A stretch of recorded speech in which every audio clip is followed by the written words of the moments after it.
যখন সে তার পিতাকে বলল, হে আমার পিতা, তুমি কেন তার ইবাদত করো, যে না শুনতে পায়, না দেখতে পায়, এবং না তোমার কোনো উপকারে আসতে পারে? হে আমার পিতা, আমার কাছে এমন জ্ঞান এসেছে যা তোমার কাছে আসেনি।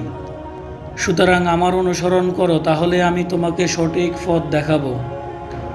হে আমার পিতা, তুমি শয়তানের ইবাদত করো না। নিশ্চয়ই শয়তান হল পরম করুণাময়ের অবাধ্য।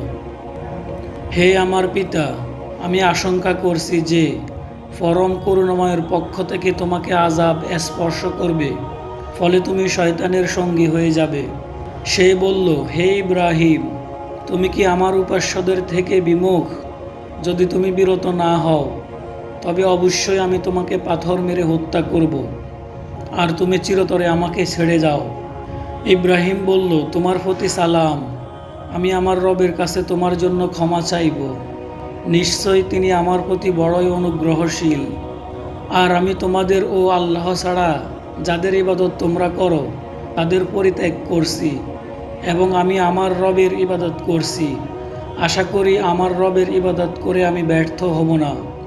অতঃপর যখন সে তাদেরকে এবং আল্লাহ ছাড়া যাদের তারা ইবাদত করত তাদের সবাইকে পরিত্যাগ করল, তখন আমি তাকে দান করলাম ইসহাক ও ইয়াকুব, এবং তাদের প্রত্যেককে নবী করলাম। আর আমি তাদেরকে আমার অনুগ্রহ দান করলাম, আর তাদের সুনাম সুখ্যাতিকে সুউচ্চ করলাম। আর স্মরণ করো ওই কিতাবে মুসাকে, অবশ্যই সেই ছিল মনোনীত এবং সেই ছিল রাসূল ও নবী। আমি তাকে তুর পর্বতের ডান দিক থেকে ডেকেছিলাম এবং অন্তরঙ্গ আলাপের উদ্দেশ্যে তাকে আমার নিকটবর্তী করেছিলাম। আর আমি স্বীয় অনুগ্রহে তার জন্য তার ভাইকে হারুনকে নবীরূপে দান করলাম। আর স্মরণ করো ওই কিতাবকে, ইসমাইলকে, সেই ছিল সত্যিকারের ওয়াদা পালনকারী এবং সেই ছিল রাসূল ও নবী।